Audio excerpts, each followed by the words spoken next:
The blood-red sun sank below the jagged horizon as Isaac Harrington's steady gaze followed the trail of dust rising in the distance, his weathered hand instinctively moving to the six-shooter at his hip when he spotted two small figures stumbling across the plains. Wyoming Territory, 1878. The vast expanse of untamed wilderness stretched in every direction from Isaac's modest ranch, 30 miles from the nearest town of Clearwater. At 32, Isaac had already lived several lifetimes' worth of hardship. The Civil War had claimed his youth, and the decade that followed had claimed nearly everything else. Now, he lived alone on the 100 acres he'd purchased with his military pay, raising cattle and keeping to himself. The approaching figures grew more distinct as they neared his property line. Women, two of them, one supporting the other as they staggered forward. Isaac swung onto his horse without hesitation, urging the stallion forward across the golden prairie grass. "Hold on there," he called as he approached, slowing his horse to avoid frightening them further. The women froze. The taller one, still supporting her companion, raised her chin defiantly despite her obvious exhaustion. Her dress, once fine by the look of the fabric, was torn and soiled. The smaller woman beside her appeared barely conscious. "We mean no trouble," the standing woman said, her voice cracking from thirst. "We're just passing through." Isaac dismounted, keeping a respectful distance. "Madam, there's nothing to pass through to for another 30 miles. Night's falling fast, and you both look like you could use some water and rest." The woman's eyes, a startling shade of green against her dirt-streaked face, assessed him warily. "We've had our fill of men's hospitality for one day." Isaac nodded slowly, understanding dawning. "I'm Isaac Harrington. This is my ranch. I've got clean water, food, and a spare room where you ladies can rest safely. No strings attached. Can't in good conscience leave you out here with night coming." The smaller woman mumbled something, sagging further against her friend. "Nora needs help," the taller woman admitted reluctantly. "She's feverish." "And you are?" Isaac asked gently. "Naomi? Naomi Cole." She straightened her shoulders, attempting dignity despite her circumstances. "And this is my sister, Nora." "Miss Cole," Isaac said with a slight tip of his hat, "I give you my word as a gentleman that no harm will come to either of you at my ranch, but we need to get your sister someplace safe before nightfall." Naomi hesitated only briefly before nodding. "We accept your help, Mr. Harrington." Isaac carefully helped the semi-conscious Nora onto his horse, then offered his hand to Naomi, who reluctantly took it and mounted behind her sister. Isaac led the horse by the reins, walking them back toward the small but sturdy cabin he called home. "What brings you ladies out here alone?" he asked, his tone conversational rather than prying. Naomi's silence stretched so long that Isaac thought she might not answer. "We were traveling on the stagecoach to Clearwater. Our uncle is there." Her voice hardened. "There were 3 men who joined the coach at the last stop. When we made camp for the night, they made advances. The driver did nothing, said we were asking for trouble, traveling unescorted." Isaac's jaw tightened. "And they put you off the coach?" "After taking our money and belongings. Said women like us didn't deserve safe passage." Naomi's voice was flat, as if reciting facts about strangers rather than recounting her own ordeal. "You'll never fear darkness again," Isaac said firmly, looking back at her. "Not while you're under my protection." Naomi's eyes met his, surprise flickering across her face before the shield of caution returned. "Bold promises from a man I've just met." "Not a promise, Miss Cole, a fact." The small cabin came into view as they crested a gentle hill. It wasn't much a main room with a stone fireplace, a kitchen area, and 2 bedrooms off to the side. But it was clean, solid, and safe. Isaac helped the women down from his horse, practically carrying Nora inside. He laid her on his own bed and quickly stoked the fire in the main room. "I'll fetch water and prepare something to eat," he said. "There's a basin and clean linens in the bedroom if you'd like to freshen up. I'll give you privacy." Naomi stood awkwardly in the main room, her gaze darting from the modest furnishings to the door, as if calculating whether they had made a mistake in trusting him. "Miss Cole," Isaac said softly, "I understand your caution. The spare bedroom has a sturdy lock on the inside. Use it if it makes you feel safer." Something in her posture relaxed marginally. "Thank you." While Isaac busied himself outdoors, giving the women space, Naomi tended to her sister. Nora's fever wasn't dangerously high, but combined with exhaustion and dehydration, it had weakened her significantly. Naomi cleaned her sister's face with cool water, coaxing her to drink when she briefly regained consciousness. "Where are we?" Nora whispered, her blue eyes so like Naomi's own, clouded with confusion. "Safe, for now," Naomi replied, smoothing back her sister's dark blonde hair. "A rancher found us. He's offered shelter." Nora's fingers clutched weakly at Naomi's sleeve. "Can we trust him?" Naomi hesitated. "We don't have much choice tonight, but he seems different. Rest now." By the time Isaac returned with a pot of stew he'd warmed over the outdoor fire, Nora had fallen back into a fitful sleep, and Naomi had washed the worst of the trail dust from her face and hands. Her honey-brown hair, freed from its disheveled pins, fell in waves past her shoulders. "How is she?" Isaac asked, setting the food on the small table. "Resting. The fever isn't dangerous, but she's exhausted." Naomi wrung out a cloth and placed it on her sister's forehead. "We've been traveling for nearly 3 weeks. From where, if you don't mind my asking?" "Boston." Naomi joined him at the table, the wariness still present in her posture, but tempered now with resigned acceptance of their situation. "Our parents died last winter, influenza." Isaac ladled stew into a bowl and pushed it toward her. "I'm sorry for your loss." "Thank you." She accepted the food, taking a small, tentative bite before hunger overtook propriety, and she began eating with less restraint. "Our uncle is our only remaining family. He moved west 10 years ago. We had no choice but to join him." Isaac ate his own portion slowly, considering her words. "Clearwater's a rough town for 2 city ladies." Naomi's chin lifted. "We're tougher than we look, Mr. Harrington." "Isaac," he corrected gently. "And I don't doubt your toughness, Miss Cole. Anyone who survived what you did today has more grit than most." A ghost of a smile touched her lips before disappearing. "Naomi, then. And thank you for the meal. It's the first hot food we've had in days. There's plenty more." He gestured to the pot. "And I've heated water for proper washing if you'd like. I'll leave it outside the door and make myself scarce." True to his word, Isaac spent the evening in the barn, giving the women complete privacy in his home.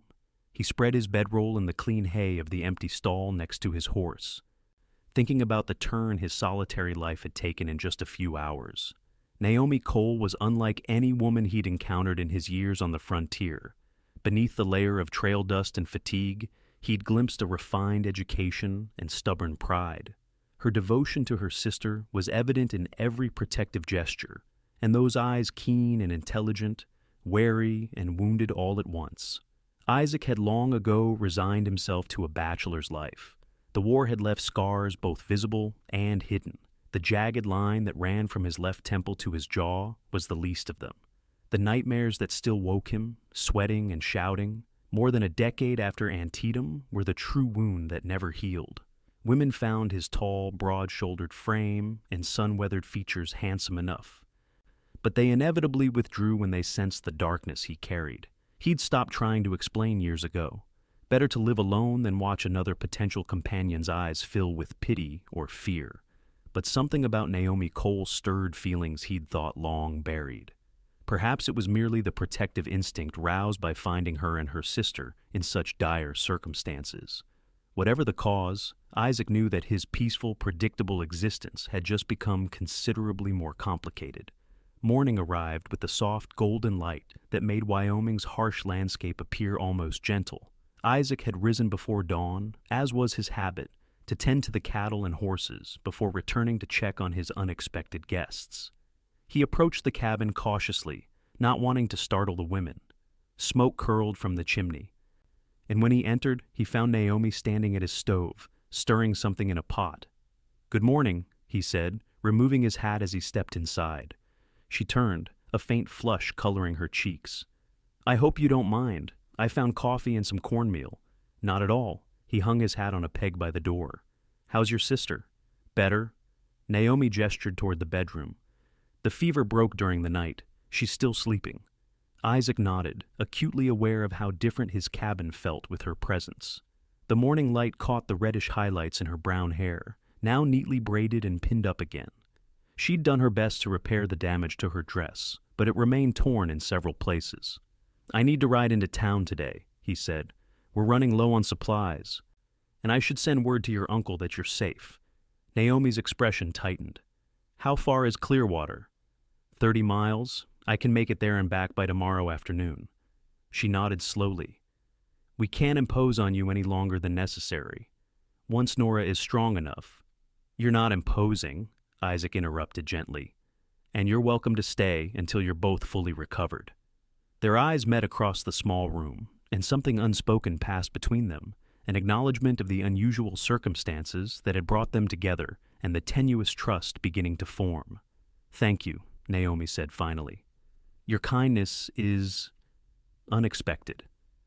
Isaac accepted a cup of coffee from her, their fingers brushing momentarily. "The West can be harsh, but not everyone out here has forgotten basic decency." After breakfast, Isaac prepared for his journey to town, loading his pack horse with empty sacks for supplies. Naomi followed him outside, squinting in the bright morning light as she surveyed the ranch for the first time.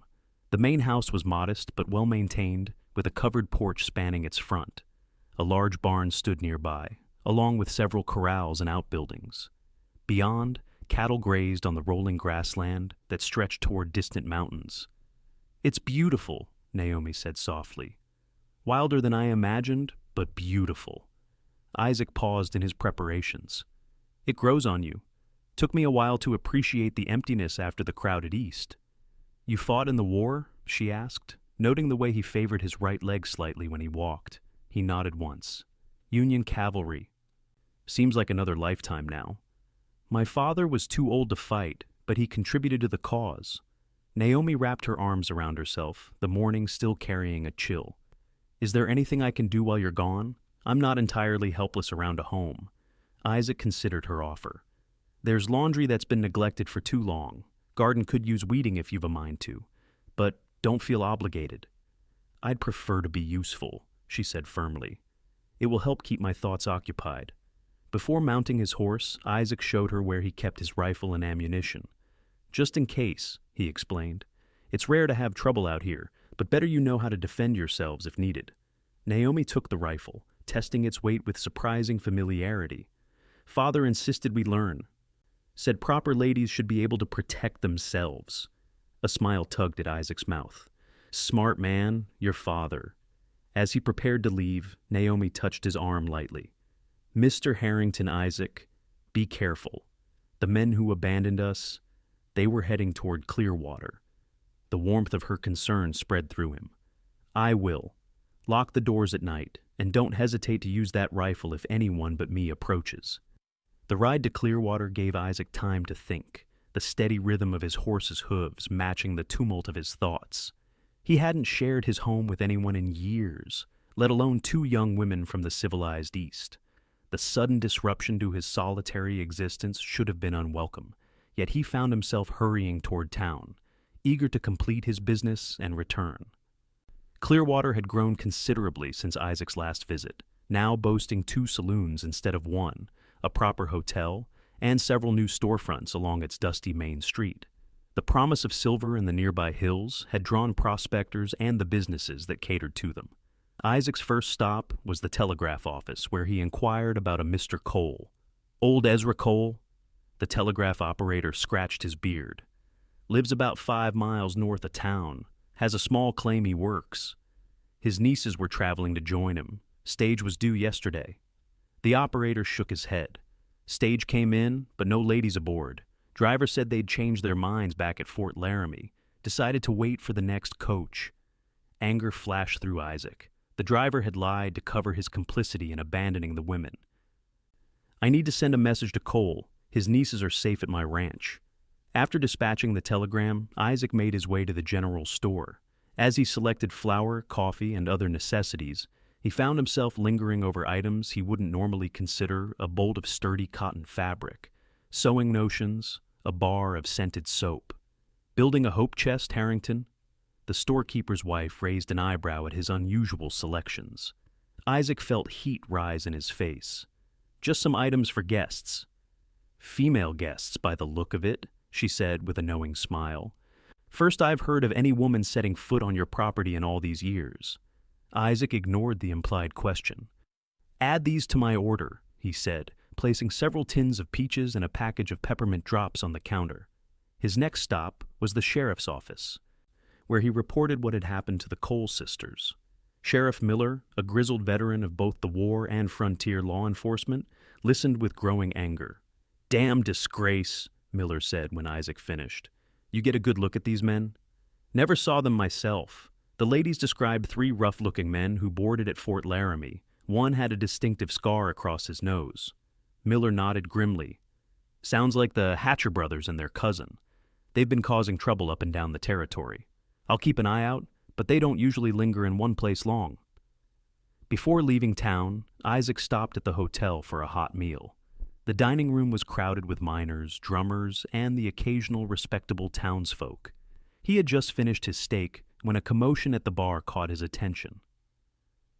3 men, trail-worn and hard-faced, were loudly recounting a story that made Isaac's blood run cold. "So there we were," the tallest one said, "stuck on that stagecoach with these 2 prissy eastern fillies, acting like they was too good to even look our way." "Bet they looked at you plenty when you took their bags," laughed his companion, a stocky man with a vivid scar across his nose. The third man, younger than the others, but with the same mean eyes, grinned. "Should have seen their faces when the driver pulled away, standing there in the middle of nowhere, crying like babies." Isaac stood slowly, his hand dropping to his sidearm. These were the men who had terrorized Naomi and Nora, who had abandoned them to almost certain death on the open prairie. Every instinct urged him to confront them, to demand justice for what they'd done. But 3 against 1 were poor odds, especially in a crowded room where innocent bystanders might be hurt. And more importantly, calling attention to himself might lead these men to discover that the Cole sisters had survived and where they were now. With enormous effort, Isaac forced himself to turn away. He paid his bill and left quickly, returning to where his horses were hitched. The sensible course was to alert Sheriff Miller and let the law handle it.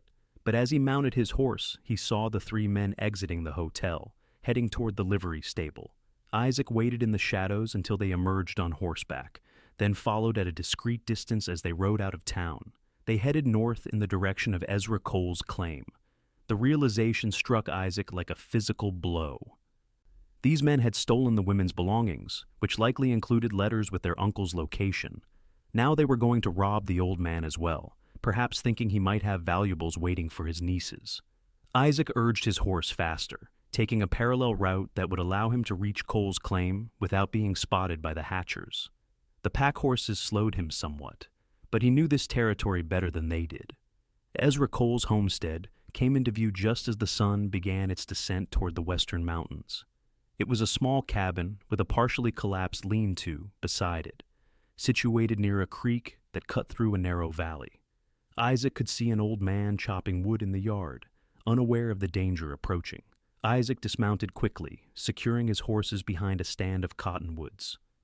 He approached the cabin on foot, calling out as he drew near to avoid startling the old man. "Mr. Cole? Ezra Cole?" The old man squinted at him, setting down his axe. "Who's asking?" "Isaac Harrington. I sent you a telegram about your nieces." Recognition dawned on Cole's weathered face. "Just got the message couple hours ago. The girls are safe with you?" "Yes, but there's trouble coming." Isaac quickly explained about the 3 men who had robbed and abandoned Naomi and Nora, now heading toward Cole's property. "They'll be here any minute. We need to prepare." Despite his age, Isaac guessed him to be in his late 60s. Ezra Cole moved with purpose, retrieving a shotgun from inside his cabin. "Been expecting something like this since I found color in my creek last month. Nothing substantial, but news travels fast." Together, they quickly devised a plan. When the Hatcher brothers and their cousin arrived, they found what appeared to be an old man alone, sitting on his porch in the fading light. "Evening, gentlemen," Cole called as they rode into the yard. "Something I can help you with?" The scarred man, clearly the leader, smiled unpleasantly. "Just passing through. Heard there might be work at the mines hereabouts." "Not much mining around here," Cole replied, his shotgun resting casually across his lap, but hidden from view by the porch railing. You boys look familiar. Ever ride shotgun on a stagecoach route? The three men exchanged glances. Can't say we have, the leader replied, his hand drifting toward his holster. Say, old-timer, we're looking for a couple of ladies. Might be they were heading to join their uncle in these parts. Ladies, you say? Cole's expression remained neutral. Don't see many women out this way. These would be two fancy-dressed ones from back east, carrying some mighty fine luggage. The scarred man dismounted slowly, his companions following suit. Their name would be Cole. Any relation? Might be. Ezra's grip tightened on his shotgun. What's your interest in them? Just being neighborly, the man said with a cruel smile. Thought we might deliver a message. From his position behind the lean-to, Isaac could see the tension building. He readied his rifle, knowing the moment for action was approaching rapidly. Well, I'll be sure to tell them if I see them, Ezra said. Now, if there's nothing else. The leader drew his pistol in one fluid motion. I think there is. I think you've got valuables waiting for those nieces of yours. And I think you're going to share. I don't think so. Ezra raised his shotgun just as Isaac stepped from concealment, his rifle aimed at the youngest Hatcher brother. Drop your weapons, Isaac commanded. All of you. For a moment, it seemed the Hatchers might risk a fight, but the odds had shifted too dramatically. Slowly, reluctantly, they disarmed. You've got no cause to interfere, the scarred leader snarled at Isaac. This ain't your business. You made it my business when you left two women to die on the prairie, Isaac replied coldly. You're lucky I'm turning you over to the law instead of dealing with you myself. Using rope from Cole's barn, they bound the three men securely to their saddles. Isaac wrote a brief note explaining the situation and tucked it into the leader's shirt pocket. Your horses know the way back to town, he told them. Sheriff Miller will be waiting to receive you. With sharp slaps to their rumps, Isaac sent the horses trotting back toward Clearwater, their disgruntled riders cursing but helpless to change their course. Ezra Cole watched them go, then turned to Isaac with newfound respect. That was well handled, young man. Now, tell me about my nieces. Are they truly safe? As night fell, Isaac explained everything that had happened, from finding Naomi and Nora on the prairie to leaving them at his ranch while he came to town. He described their condition, Nora's fever, their exhaustion, but also their resilience. Naomi was making breakfast when I left, he concluded. She's got a strength to her that reminds me of frontier women I've known, despite her Eastern upbringing. Ezra nodded thoughtfully. Their mother, my sister, was the same way. Delicate-looking, but steel inside. He gestured around his humble cabin. This isn't what they're expecting, I'm afraid.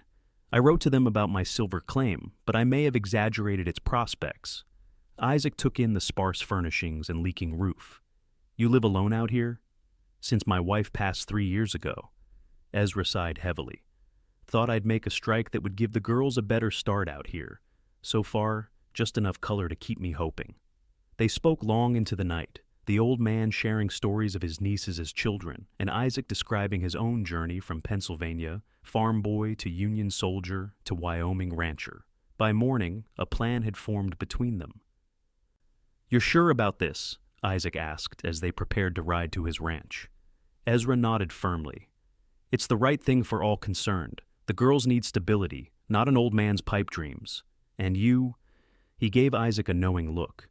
Well, I haven't missed how your eyes light up when you talk about Naomi. Isaac couldn't deny it. In just days, Naomi Cole had awakened something in him he'd thought long dead hope for a future that included more than solitude and cattle. The return journey to Isaac's ranch seemed faster with Ezra's company. The old man was a natural storyteller, filling the miles with tales of his adventures since coming west. Despite his age and the failure of his mining ambitions, his spirit remained undiminished. They arrived at the ranch in late afternoon to find Naomi hanging laundry, while Nora, looking much recovered, sat on the porch shelling peas. Both women stopped at the sight of the riders, Naomi shading her eyes against the sun. Uncle Ezra, Nora called, standing quickly. Is that you? The reunion that followed brought tears to even Isaac's eyes. The sisters embraced their uncle, all three talking at once as they recounted their respective experiences. Isaac busied himself with the horses, giving the family privacy for their reunion. Later, As they sat down to the dinner, Naomi had prepared venison stew with dumplings that put Isaac's cooking to shame. Ezra cleared his throat. "Girls, I've got something to tell you, and I hope you won't think too poorly of me for it." He glanced at Isaac, who nodded encouragingly. "The letters I sent, well, I painted a prettier picture than was honest. The silver claim barely produces enough to keep me fed. I've got no proper home to offer you, and certainly not the life you were expecting." Naomi and Nora exchanged glances. "Uncle Ezra," Naomi said gently, "we didn't come west expecting luxury. We came because you're our only family. And we've nowhere else to go," Nora added practically. Ezra smiled sadly. "That's just it, my dears. I'm an old man with nothing but a drafty cabin and dreams that never seem to pan out. You deserve better." He took a deep breath. "Which is why I've asked Isaac if he'd consider taking on a partner in this ranch. Me." Surprise registered on both sisters' faces. "I'd contribute my claim," Ezra continued. "It's not worth much, but the land itself is good, and Isaac could use an experienced hand around here." He winked at the younger man. "Even an old one." "It makes sense," Isaac added, addressing Naomi more than Nora. "Your uncle knows ranching from his younger days. The extra help would let me expand the herd. There's room enough for all of you here, with some improvements." Naomi's eyes met his across the table, a question in their depths. "And what would our place be in this arrangement, Mr. Harrington?" Isaac held her gaze steadily. "That would be for you to decide, Miss Cole. The cabin needs a woman's touch, that's certain, and I'd be honored if you'd consider staying on. All of you." The days that followed took on a rhythm that felt surprisingly natural. Ezra moved into the spare bedroom, while the sisters continued to share Isaac's room, with Isaac sleeping in a newly constructed lean-to attached to the cabin. Together, they began expanding the house, adding a proper bedroom for the women and improving the existing structure. Naomi proved herself as capable with domestic matters as Isaac had suspected, transforming the bachelor's cabin into a home with small touches curtains sewn from fabric Isaac had purchased, wildflowers arranged in mason jars, properly set meals at a table now covered with a checkered cloth. More surprising was her willingness to learn ranch work. She joined Isaac on his rounds when possible, asking thoughtful questions about cattle raising and absorbing everything he taught her. Her city-bred hands developed calluses, and her fair skin tanned from hours in the Wyoming sun. "You don't have to work so hard," Isaac told her one evening as they sat on the porch, watching the sunset paint the distant mountains gold and crimson. "Between your uncle and me, the heavy work is covered." Naomi smiled, her face relaxed in a way it hadn't been when they first met.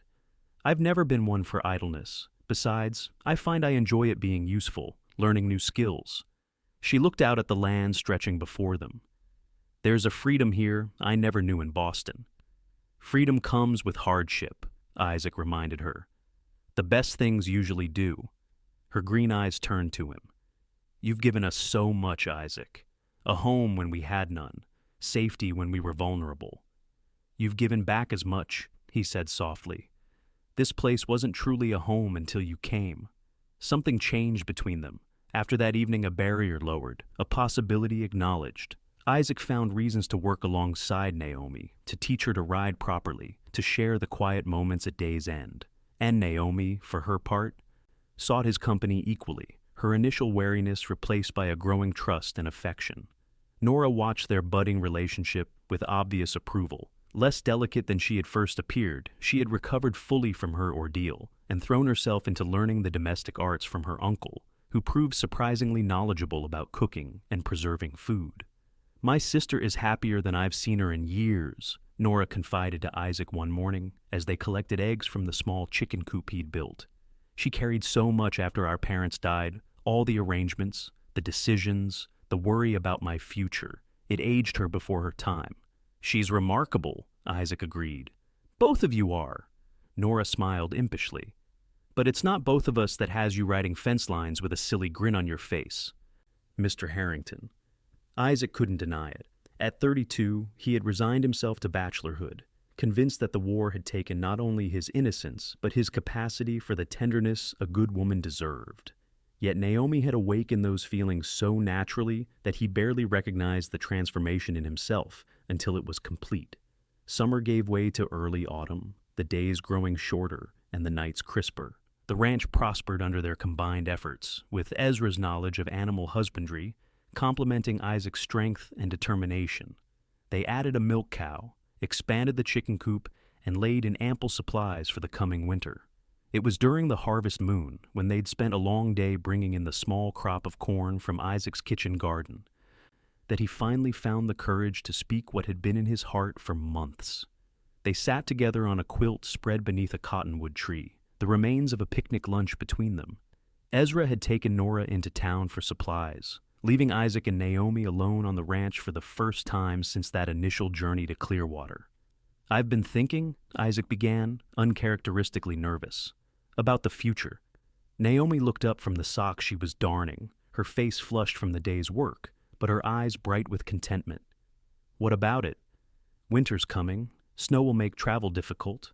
Your uncle mentioned that you and Nora might want to consider wintering in town, where there's more society."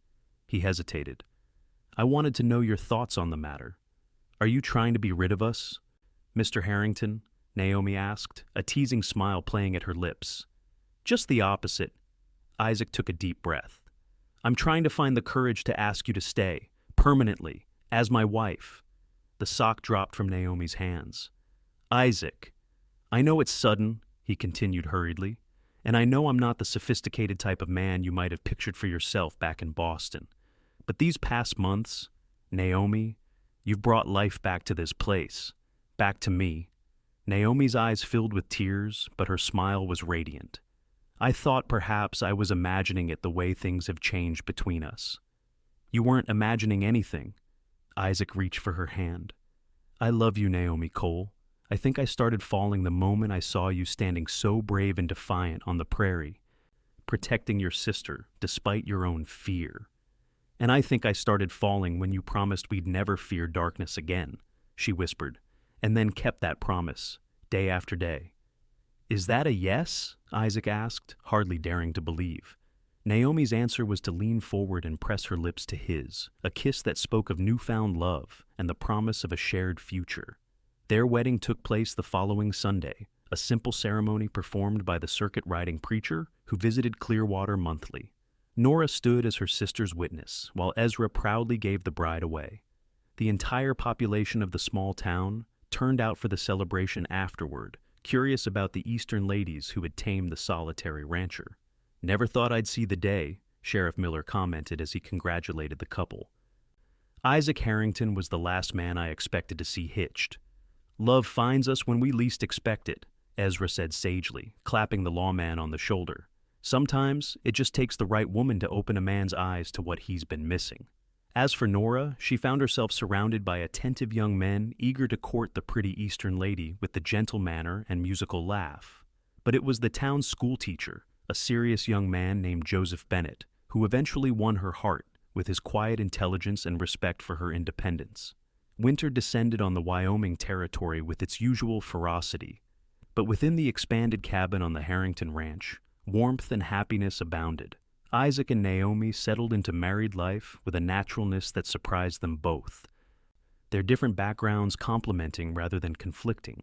Her Eastern education and refined sensibilities balanced his practical frontier knowledge, creating a home that combined the best of both worlds. On the coldest nights when wind howled across the prairie and snow piled in drifts against the cabin walls, Isaac would hold Naomi close and whisper, "Are you afraid of the darkness, Mrs. Harrington?" And Naomi, safe in her husband's arms, would smile and answer truthfully, "Not anymore, never again." Spring brought new beginnings to the ranch. Calves frolicked in the greening pastures, Nora and Joseph announced their engagement, and Naomi shared the news that she was expecting a child by early winter.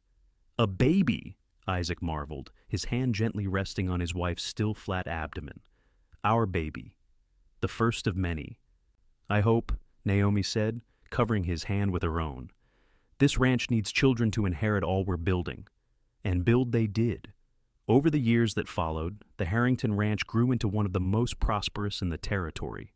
Ezra's silver claim never produced the fortune he had dreamed of, but his partnership with Isaac yielded something far more valuable, a legacy for the generations to come. Nora and Joseph settled in Clearwater, where he continued teaching, and she eventually opened a small library. They visited the ranch often, their 3 children playing happily, with their 4 cousins, the sons and daughters of Isaac and Naomi. 10 years to the day after Isaac had found 2 frightened women stumbling across his land, the extended family gathered to celebrate. The original cabin had been expanded into a proper ranch house, with a wide porch wrapping around 3 sides and comfortable rooms for their growing family. A bunkhouse stood nearby for the ranch hands they now employed, and a proper barn had replaced the original structure.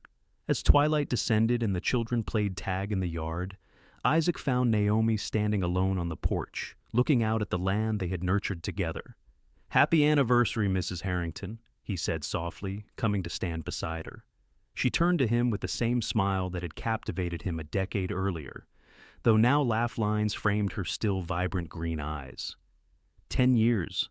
Sometimes it feels like yesterday that you found us." "Best day of my life," Isaac said, drawing her into his arms. "Though I didn't know it at the time." "Nor did I." Naomi rested her head against his chest, listening to the strong heartbeat that had become the rhythm of her life. "I was so afraid that day of the wilderness, of the coming night, of you. And now?" She looked up at him, her expression serene in the fading light. "Now I know that some kinds of darkness, loneliness, fear, uncertainty are banished not by sunlight, but by love." As night settled fully over the Wyoming prairie, the Harrington family gathered around their hearth, secure in the knowledge that they had built something rare and precious together. The darkness outside held no fear for any of them, only the promise of stars, of dawn, and of another day in the life they had created from an unexpected meeting on the frontier. For Naomi and Isaac, that chance encounter had become the foundation of a love that grew stronger with each passing year. And though they faced challenges, harsh winters, cattle thieves, illness, and the normal trials of family life, they faced them together, drawing strength from the bond that had formed in those first uncertain days. Many years later, when their hair had turned gray and their grandchildren played at their feet, Naomi would still sometimes awaken in the night and reach for Isaac's hand, and he would always be there, ready to remind her of the promise he'd made that first evening. "You'll never fear darkness again." It was a promise kept not through grand gestures, but through thousands of small ones, a steadying hand during childbirth, comfort during illness, partnership in work, and unwavering faith in each other through decades of shared life. And in the end, that was the true legacy of the cowboy who had rescued 2 women cast out in the night, not merely saving them from immediate danger, but building with them a life where fear gave way to love, strangers became family, and darkness always yielded to dawn.